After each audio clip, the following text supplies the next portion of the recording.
here today by Holly Chapman.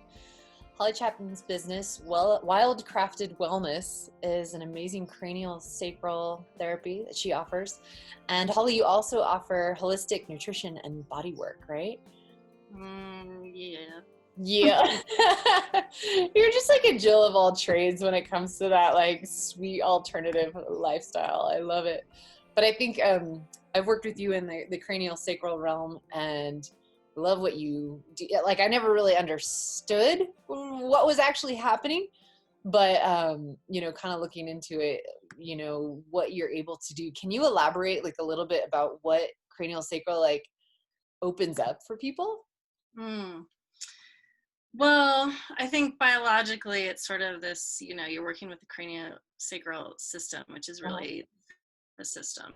So, Like you're working synovial fluids. Yeah. The fluids around the brain.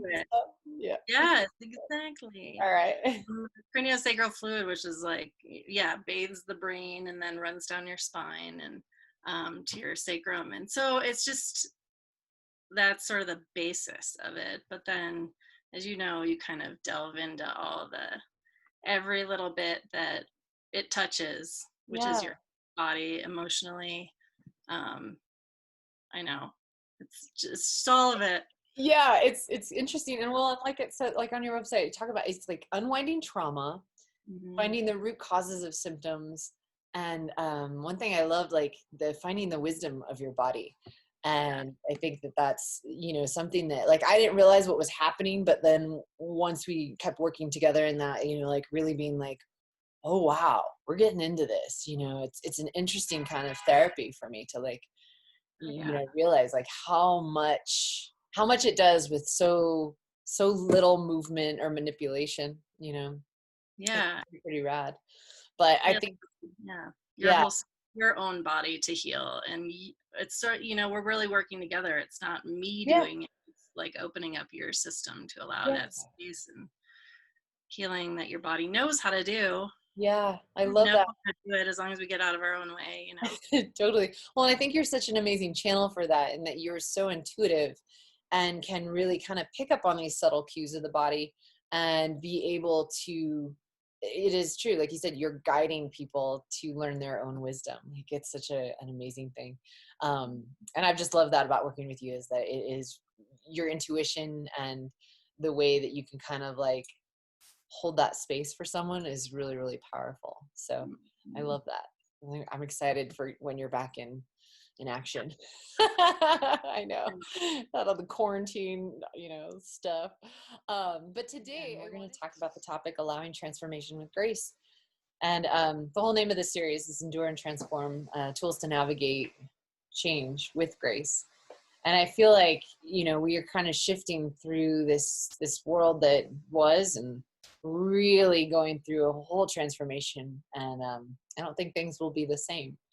And I feel like we've been tested in a lot of ways, and that's why I think there's a lot of endurance. But, I think it's important that we learn how to confront these changes, and I find that, I'm sure a lot of people feel this way, like when they are up against change, there's an initial resistance. And I'd love to talk with you more about like, how do you feel into that change, or how do you flow with it, as opposed to being like, nope, I want it to all stay the same, because that's our natural reaction. I feel like why do we do that? Tell me, Holly, why? Sometimes I think I'm a pretty good flower, but there's definitely things I'm not very good at flowing with. Well, it's hard. I mean, yeah, right. And I like strive for grace, but it's been, I feel like I don't know, I think it's my ongoing thing of, it's not always going to be graceful. Like there's going to be ugly periods. And I think too, in terms of voice coming out and people being heard, it's not always going to be, when it first begins, of course, it's not going to be perfect, and it's not going to be graceful, and you may have to kick a hole in the wall, and you may have to, or whatever, to figure out how to make sense and express like Yeah. what you really need, and what our world really needs. And I Yeah. mean, like, just with protests now and it's just with everything. I don't know. I think that's been during this um a really interesting part to me, or maybe the hardest part of, wow, knowing how I feel about it, knowing what I want to see change, knowing what I want to, like, things, the things that I want to come to the forefront for people to be able to see. And then Mm-hmm. um, everyone's in such different places. Yeah. Really. And our responses have been, whether it's to fear, whether it's to whatever it is, and how we decide to walk through this, you know, whether it's about putting a mask on or not putting a mask on, or how the safe way is to be. Everyone is all over the place. And to find what was right for me and what's still in this ever changing is right for me and my family is all I really kind of need to be. Yeah. I think Um, that it's good to like kind of turn inward. Like you said, like this has been a really great time to think about what we hold true and what we want to focus on. Um, and I think to me, there's grace in that we've just been given this chance to really look at what we want to perpetuate, right? And like continue on.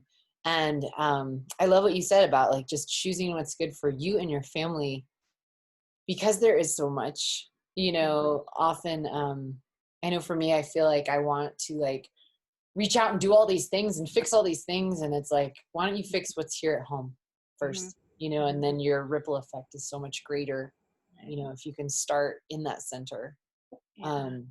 Because it's hard, it's overwhelming, right? Like there's so much. Yeah. I think taking that time and space, that clarity of how, Mhm. just even like listening to about how everyone takes different roles in, whether it's being on the front lines of a protest or how you speak to your children, or if you're the one who's sitting back and observing before you need to move forward to figure out how your words want to come out, how Mhm. um,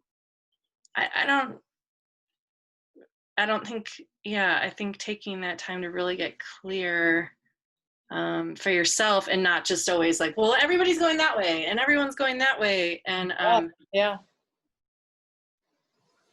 I don't know. I am excited for people's real voices to come out, and just more genuine. I don't know. I know you made me start crying this week. Oh, this is intense. It really is. It's intense. And I think that there's, I think for me, like when I go to bed at night, I'm like, whoa, there's just so much. And Mhm. like the visualization that I go through is like being in waves, and like we're getting them. The waves are coming, they're hitting us. It's just, and if you stand there and you're just like, huh, huh, like it's gonna just knock you back and roll you, tumble you under. And so for me, it's like when I think about, we call it duck diving when you're a surfer, and like you go under the wave or you go under the white water. And I remember when I was little and I would swim in the ocean, I would go out like where it was breaking and I would just like pencil dive down.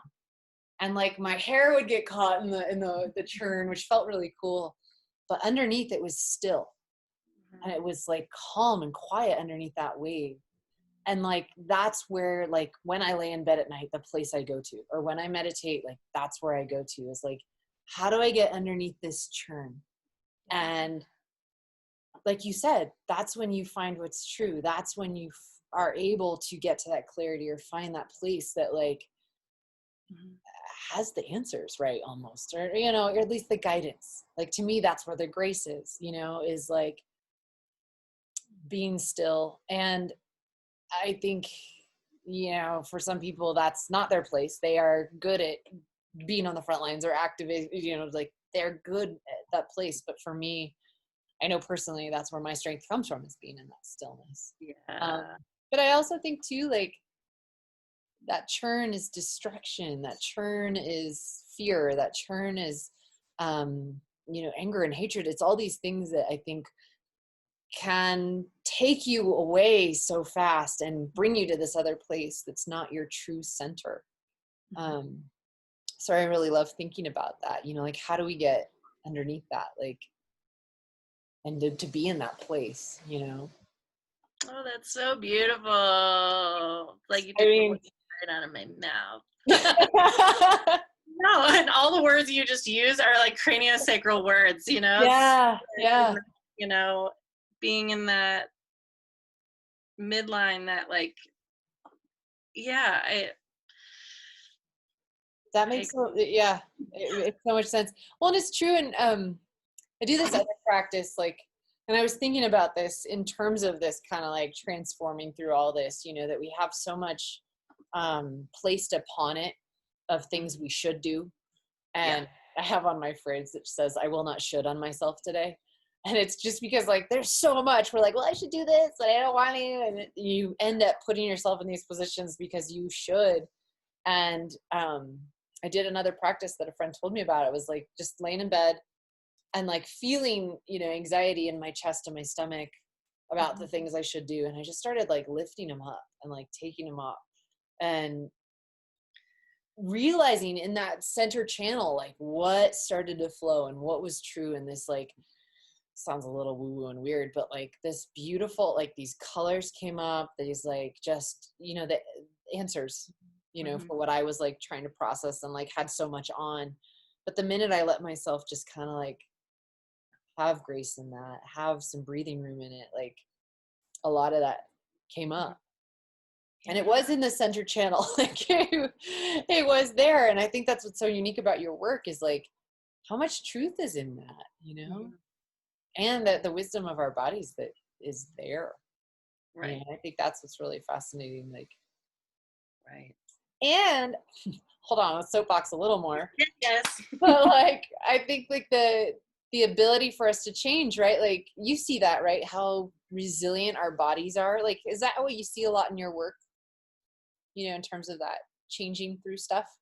Oh Or like, yeah. tell me about that.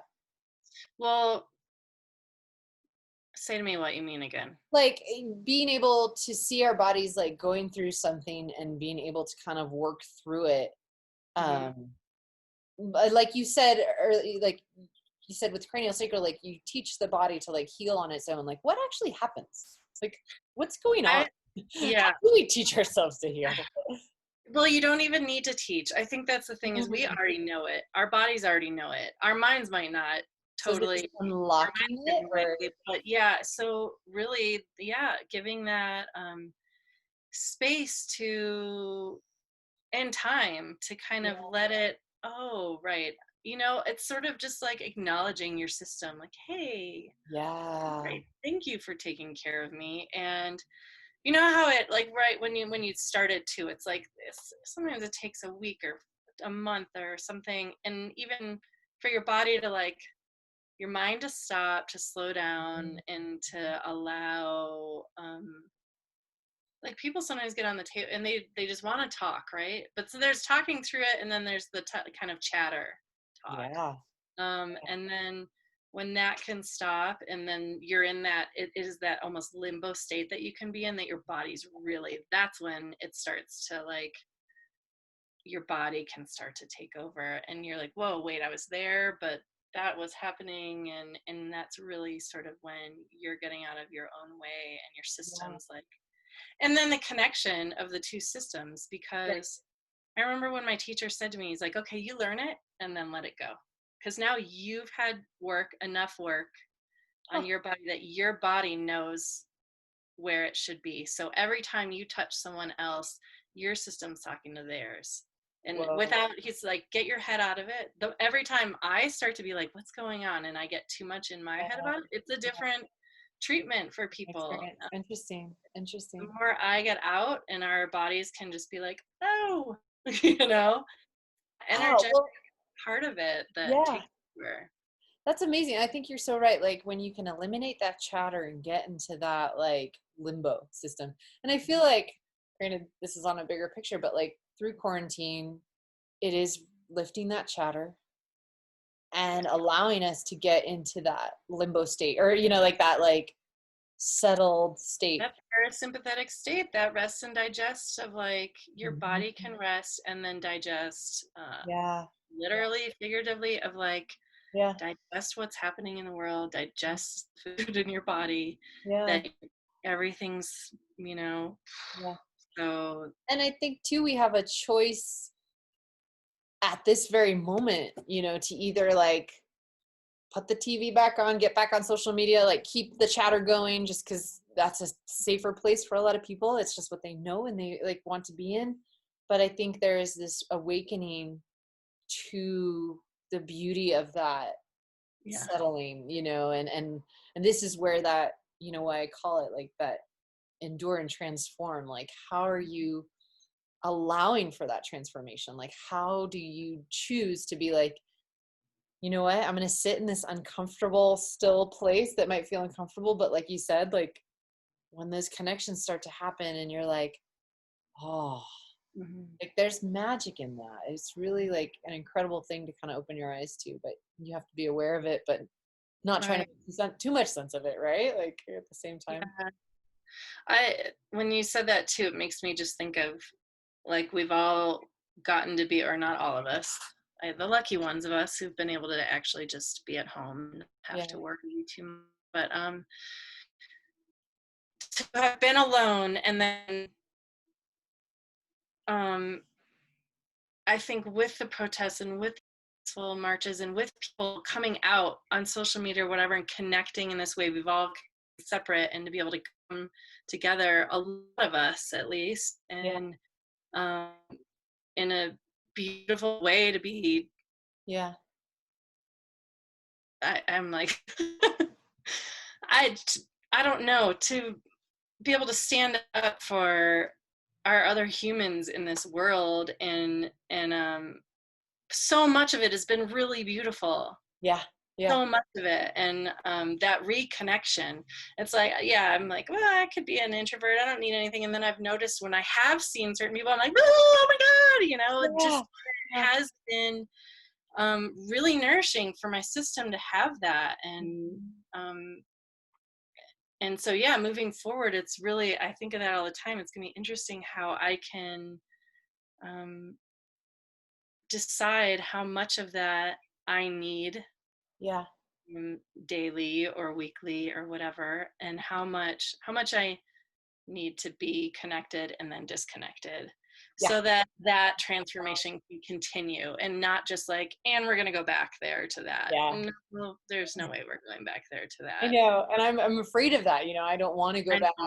And I do love, like you said, like it's like finding that balance of connection and disconnection. That disconnection is not bad, and connection is not bad. Like, oh, we're too connected. Like, no, no, no. It's all the balance, right? And I think it's important, like you said too. Like we're realizing what relational creatures we are.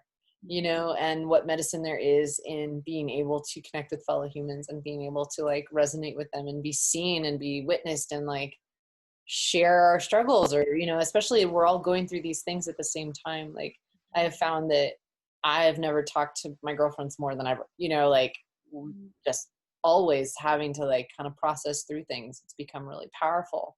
Yeah. um and thank God for Zoom and stuff like that. Like it's pretty all right. Good shit too, not just like, I guess, I don't know, I'm so not good at just shallow like, No, I have totally. I have like little bit of tolerance for it, and then I'm like, Yeah. okay, I'm gone.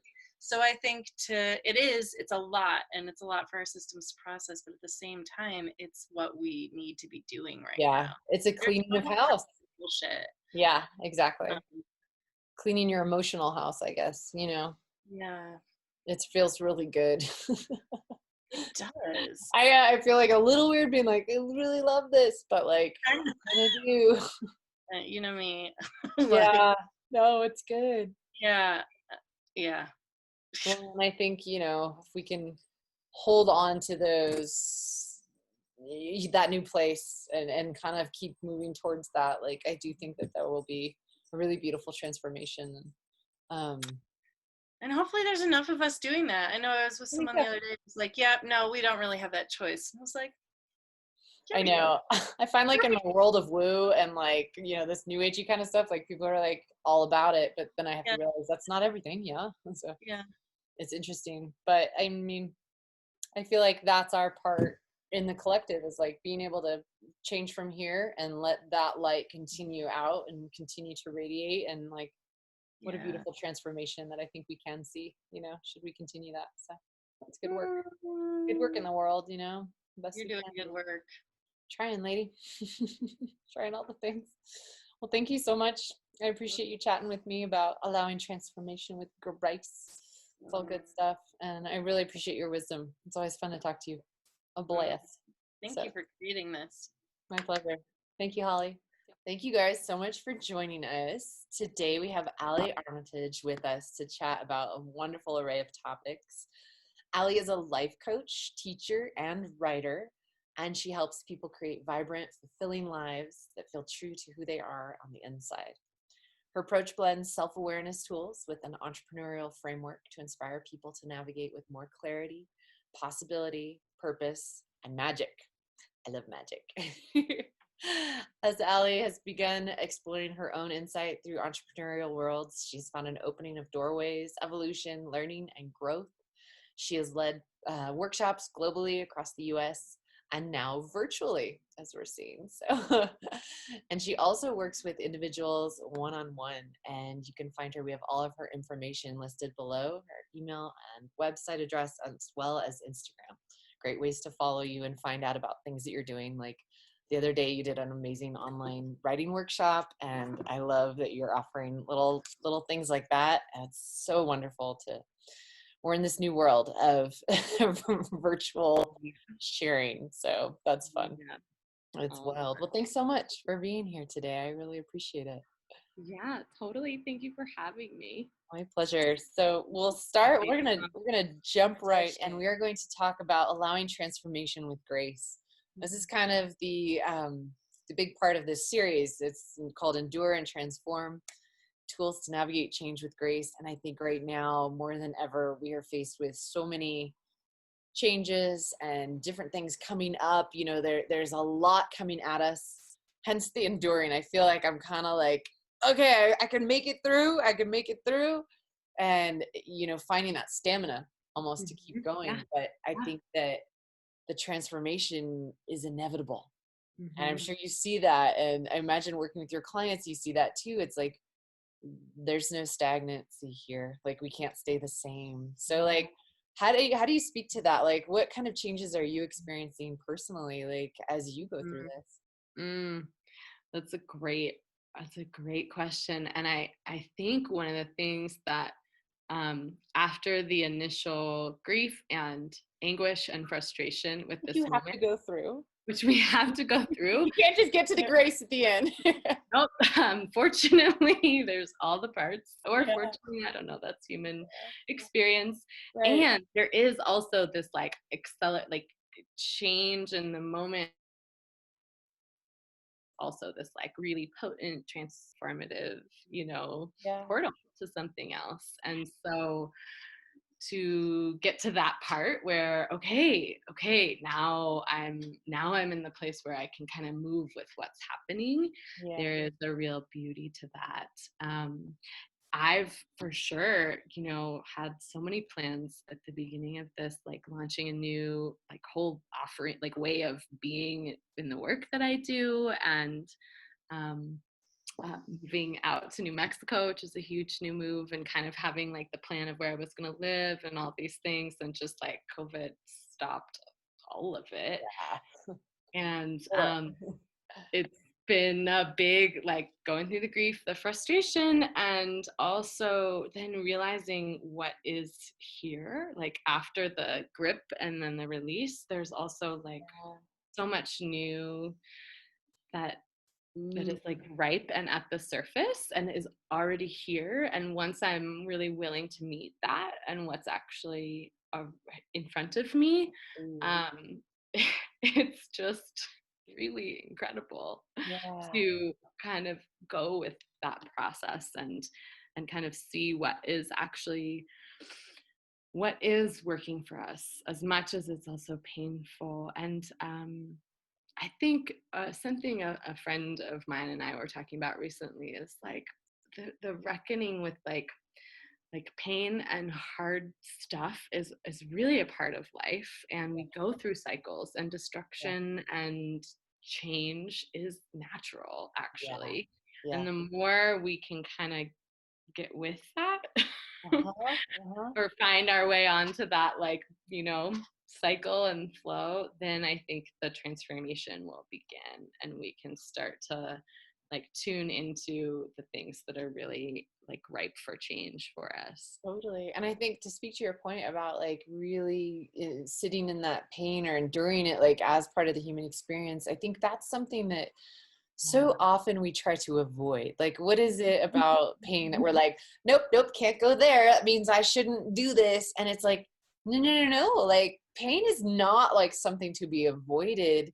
It's Right. something to teach us. It's something to Yeah. show us, like, hey, this Yeah. might not be working. Maybe you try something else. Like, when we, burn our hand on the stove, we learn not to touch the stove. Like, if we just avoided all pain, we would never know that the stove was hot and that it could burn us. But like, it's a lesson, right? And I know for me, like, it's been a lot of work to learn to sit in it Mm-hmm. instead of Mm-hmm. just avoid it or numb it out or like, Yeah. but like sitting in your pain, like, oh God. And also just feeling your feelings with it. Cause I'm like, how do I sit in pain? Like that just sucks. And then I'm like, okay, it's just like feeling the feelings. Like, how do you feel your feelings? Like, you're sad or you're upset, like you let it be there. And to me, that's where the endurance is it's like being in those painful points. The endurance is not like, made it through, I'm happy now. Yes. Like, that's the Yeah. transformation. But like Totally. enduring and being with that human experience that you talk about, like Yeah. really sinking into it, because that I find it's that stillness, right? That Mm-hmm. like those answers come, or that Mm-hmm. that's where the grace is too, like for Mhm. me at least. Yeah, It's like finding totally. it in those moments, and Mm. getting to that space, seeing like you said, like what comes up, Mhm. what's there to be transformed, what's there to Mhm. be healed, like. Mhm. And I think Yeah, and it's we're most so lost. likely more real when it shows itself than when we're like, "This is what I'm going to Thanks change. for it, yeah. I Totally. choose this. This is my growth to this year." It's like, "No, no. This is what it's gonna be because this is Totally. what's real." Yeah. And Yeah, I think that's also beautiful. nobody wants to sign up for sitting in their feelings because I really do believe, and I think it's really important to name that culturally we are not conditioned to be really attuned and expressing our emotions. We're not No. raised with it. We're not given the tools.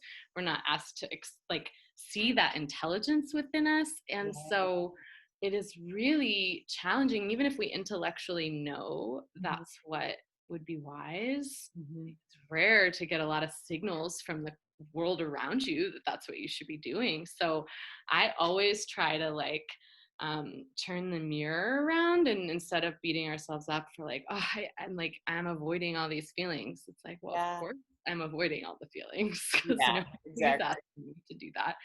It'd be really interesting if we created a world where that was permissioned and we had safe spaces to do that. Yeah. So knowing that it's extra hard work, and that the ultimate payoff really is Yeah. that we get to have this much more graceful connection with ourselves and what's true, and also move.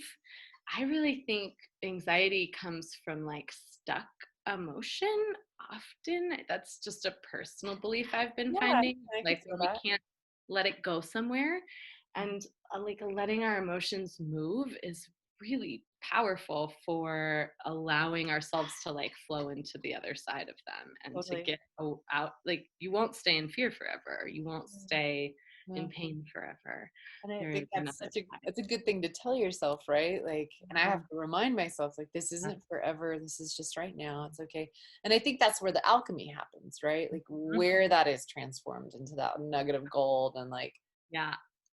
being there, acknowledging it, like sitting in it. And I think too, like, like you mentioned, like a world where we could just do all, like, I think about I have a 6-year-old, and I mean, granted, he's a little past this. I've had a friend tell me, like, we should all be more like 4-year-olds, where they like express things, and it's like they will crumble on the floor and throw a tantrum, but then they move it. Like they're moving that energy. It's like, They kids don't go have back. anxiety. Like, yeah, well, most don't, but like, because they've moved that, they've let it go. They're like processing it. Like, how do we be more like 4-year-olds in that regard of like really feeling our feelings there, right? Like, Totally. I know. Yes. It's like so much admiration for that capacity and gosh. ability. I mean, if it was socially acceptable to like throw a tantrum on the floor in the grocery store, like I might. Yeah, exactly. Totally. Which is why I think safe spaces for that are really powerful. Where are safe spaces to feel? Can we cultivate that? Yeah. Ritual writing in community and like, I smash plates at the dump, yes. We gotta get it out and in safe ways, right? Because it will also Yeah. come out otherwise. And so Well, and I think that's like the that's main thing, like the main reason I wanted to do this series is like, I'm thinking like, wow, there's all this stuff that's coming up. And so much of it, we're like, if we haven't dealt with it before, we're like, where does it go? What do we do with it? Like, and I'm worried that it's just going to get shoved right back down, Band-Aid taped up, like, yes. it's fine. It was great quarantine. I'm good. But then it's like, no, like, how do you grieve it? How do you scream and kick? How do you thrash? How do you enjoy? How do you love? Like, how do you feel all the things that this has brought to the surface? Like, that's what this is about, feeling it. Cause that's how you move through it. Because you're right. Like if we don't acknowledge everything that's come up, we're in real trouble because then it's going to get stuck. Yeah. And I experienced this at least personally, like my feelings also really lead me to my creativity. They are like, they are guiding, they are moving in that direction. And I'm such a believer in our creative resilience and that being a really important thing for us to reconnect with as we move into the next era of life, for the change that will be happening and to like be part of like that creative innate parts of ourselves that is so resourceful, so resilient. We don't often have a chance to prove that to ourselves because you're right. What a great opportunity now, we're deeply creative beings. and that doesn't have to only be art, the way we've currently recognized art. It shows up in all parts of our lives. I agree. I think like you're really tuning into that creativity, just how you are in your spirit, your aliveness, your like presence here is creative, in essence. And I think right now is just such a wonderful opportunity. I know with a lot of my colleagues and people I talk to, like that's a word that comes up a lot for us. We're like, this is an opportunity, and it's incredible. And I think too, like sometimes I get into like, well, I have to take advantage of this opportunity, and I get a little too like spun out and all the things I'm supposed to do and have to do, and it's like, slow your roll. Like this is an opportunity to turn within, like an opportunity to look here, not necessarily output. Maybe some people, yes, their output is there, but for me, and I know it's a really beautiful time to turn in. And scary too, but and that I think is part of how the grace happens, right? Because when we do the turning within, we actually I think we become more equipped and then there's like the ability to move forward in a really powerful, strong way, with all kinds of insight. That's true. There's a lot of insight in there. It's all been tucked under the surface, but how lovely to let it come up. I love it. Well, Allie, thank you so much for chatting with us. This has been such a wonderful conversation, and I'm really thankful for your wisdom and your insight. So thank you for joining us. Appreciate it. Take care.